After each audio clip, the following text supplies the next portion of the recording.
So we're finally getting a chance to catch up with It's Worth the Punch Racing man himself, Sam Laffins, only back from BSB round 1 and 2, done and dusted. How'd you get him round 1 first of all, Sam? Yeah, so round 1 Open Park, obviously stepping up the classes this year onto 1,000 in stock 1,000. Okay. It's a big step up from Super Sport, and then obviously not finishing, the full season last year was a big shame for us. But look, we're back this year and we're fighting fit, and like I said, the step up onto 1,000, you're going onto something that maybe has like an extra 100 horsepower. Okay. Which is a lot on a bike. Yeah, it makes a lot. Oh, a big 100%, difference. Big difference. So we've got electronics to learn, we've got riding style to learn, new people obviously that I'm riding with, because obviously I haven't raced against these people and stuff. So there's quite a lot to take in and stuff. Okay. But we're getting there. So I suppose learning the setup of the bike and how it behaves. Yeah, it's a new bike for us to learn as well, and there's a new team, and we're just sort of learning as we go.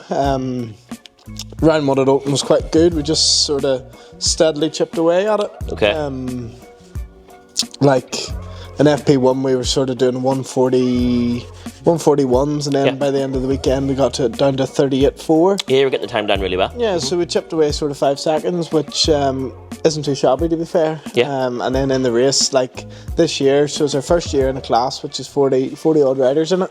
Yeah, full grid. Yeah, so realistically my goal is top 20 this year. If I can get inside the top 20, I'll be more than chuffed. Yeah. And the first race we started, I think we qualified 24th. Okay. I think, and we ended up 18th. So some going. I was well. And it's such a competitive class too. Oh, 100%. Yeah. Like I was doing 38.4s, and the leaders were doing Allingham done a 35.0, I think, in qualifying. Okay. So we're only a couple of seconds off them. And like that's from first to 24th. There's 2 seconds of a gap. Yeah.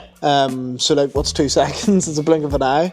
So it's just sort of trying to learn as we go and going through it. Yeah, slow and steady progress, I suppose. That's all we can do. So and then last weekend you had Donington, wasn't it? Yeah, Donington? so we had Donington Park. So the same thing, back to a track on a new bike, different bike. Obviously the setup was a lot different. We had to, so obviously Oulton is quite a undulating track. Yeah. It's quite up and down, so you have to run sort of harder fork springs and harder shock spring. Okay. Just to take basically the sag out of the bike as such and stop it from compressing too much. Yeah. Because sometimes whenever you compress it, like creates like a pendulum effect with the front, so then it wheelies. So we went to stiffer shop spring at the rear at Oulton, stop the wheeling, and then going to Donington. It is still quite undulating, but it's not as bad as It'd be a faster circuit, wouldn't it? Yeah. So the Oulton's quite stop-starty, where Donington there's only really 2 stop-start. It's more flowing. Yeah, the first sector up through like down Craner up through Starkeys and stuff is fast flowing, and then obviously you have your 2 stop starts, which is the last corner Goddards and the Melbourne Loop. So then we're able to run it a little bit softer too, because it's quite flat. The braking zones are quite flat, so we were able to go down to a softer spring then, and then we actually increased the engine brake as well, because we're having problems in qualifying where like basically on a big bike you have to go in, get it stopped, and then get it turned really quick and get it sat up onto so we call it like the fat part of the tyre. So you can get back on the power. Basically saying you're just coming out of the corner and just setting it up and just really driving it out, Okay. So we added 20% more engine brake to try and get it to sort of pull back to the apex. Okay. So we done that there, and it made a big difference. Like in the race we actually went more. So we went about more. Yeah, so we went about 25%, which was a good help. Like, so you see a big difference in it? 100%. So it was good as well, because obviously in qualifying in your practices you can't really judge off other riders, because you're out there, people are coming into the pits, they're coming out of the pits, you're not really in the group with people for a substantial amount of time. Where the race, whenever you set off, you're in with the people that you're going to be racing around, obviously, but the people in front of you are always going to be faster, and they mightn't be maybe half a second faster, they could be 0.2 of a second faster, but just because they're that little bit faster, it means you can learn off them. You're in a race, so they're not going to pull into the pit, so they're not going to sit up and, it's let a you different go type of past environment, them. Yeah, basically, so you can see what their bikes are doing, and, obviously for me, with riding 1,000, I've never rode 1,000 before, so it's all a learning process. So like in the race, I was able to go, he's braking later here, right? I pick up on these wee things. He's turning in a wee bit later, and he's sitting it up in the fat part of the tyre, like round Coppice, going onto the back straight. Like on a 600, as soon as you get off the brake, you need to get back on the throttle to sort of get the speed building. Okay. where on the 1,000 you go up, you release the brake, you run right out to the white line just to sort of get it turned, and then you sort of aim it back for the second apex. So there's like second curbs, and by them curbs you need to be at 100% throttle. Full on the bar. Oh, 100%. So it's like just trying to get out of it, and like I say, it's just learning those little things and different lines, and well, the corners are coming up a hell of a lot faster too. Yeah. So yeah, it's just a big learning process. Okay, and what was the race pace like at Donington?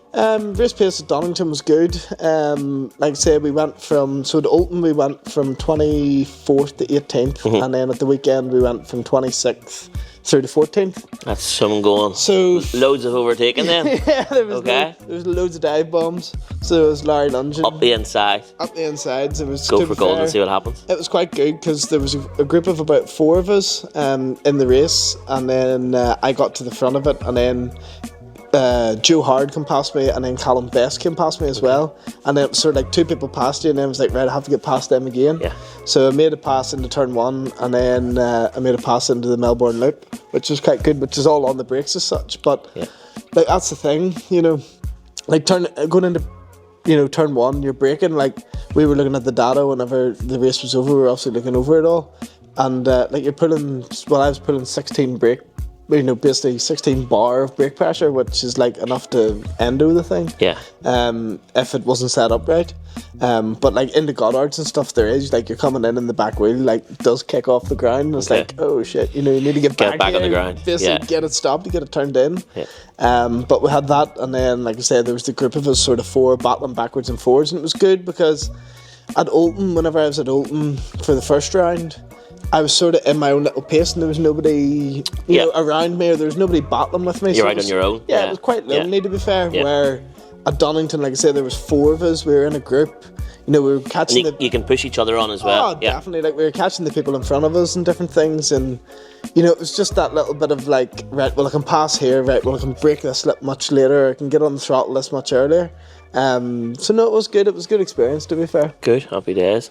That's round 1, 2, and round 1 and 2 done. Yeah. And I think we've MotoGP coming up next. Yeah, so we're literally only home tonight, and then I'm away on Wednesday evening, and you're away on Flight on Friday. Flight on Friday, isn't it? So it's like we're only home and then we're gone again. Everybody thinks this is easy, but it's not. That's hard work. It's hard work. Flying everywhere. Exactly. Jet setting. It's safe to say, MotoGP is going to be one hell of an experience. Oh, I've never been to MotoGP, so I'm looking forward to that one. Yeah, I hope it's gonna. Hopefully the weather's good and. Hope it stays like that. Yeah, I hope it stays like this. Like Silverstone's such a unique track as well. Like a lot of the tracks that we race on, like 3 bikes wide, 4 bikes wide, and they're full of the track. Yes. Where Silverstone's like 20 feet wide. It's such a silly size. Yeah. So it'll be a big learning curve for us as well, because the last time we rode it was whenever I was in the British Talent Cup. So that was 5 years ago. Oh really? And it was on a 250 Honda. So you're gonna notice a difference this weekend. Yeah, it's gonna be a big difference. But to be fair, I'm really looking forward to it, because Silverstone's such a, like me personally, I like a fast flowing track. I don't really like the stop and go. Yeah. Where at Silverstone it is a big stop, big fast and flowing track. And as a rider and a team as well, the exposure that MotoGP provides is definitely phenomenal. The more socials you can get involved, and the more people you can get involved. Yeah, all the eyeballs will be on it all weekend long. Yeah, and I think a lot of people are interested to see how it plays out. And you take the crowd that it's there as well.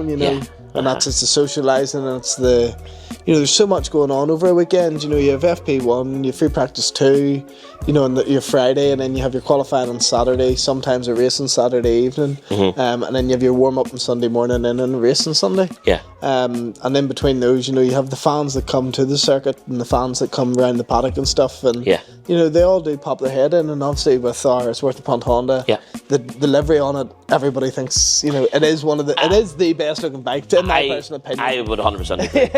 It is the best looking bike on the grid currently as it stands. Definitely. Yes. The amount of people that stopped, and obviously with the setup with the awning, we have like the front open and the side open, and the amount of people that just walk down and just stop and go can I get a photo? And then as well, it's getting those people involved as well. But Like I said, the more photos we can get, the more exposure we can get, and that's what it's all about. Yeah, there was really. loads of fans coming through the Onion at Alton Park. Yeah. So there should be no reason why there'll be many more this weekend. Silverstone, yeah, and especially MotoGP fans, like the hardcore bikers. So. There'll be a lot of diehards there. Yeah, from all over the world, no doubt. Oh, yeah, certainly. Yeah. Silverstone's iconic, like. Yeah. Well, that's us done and dusted for round 1 and 2. Stay tuned, we'll get a wee bit more after MotoGP. And we're going to take you throughout the whole process of every round, every race, and a wee bit behind the scenes. So stay tuned to the next video.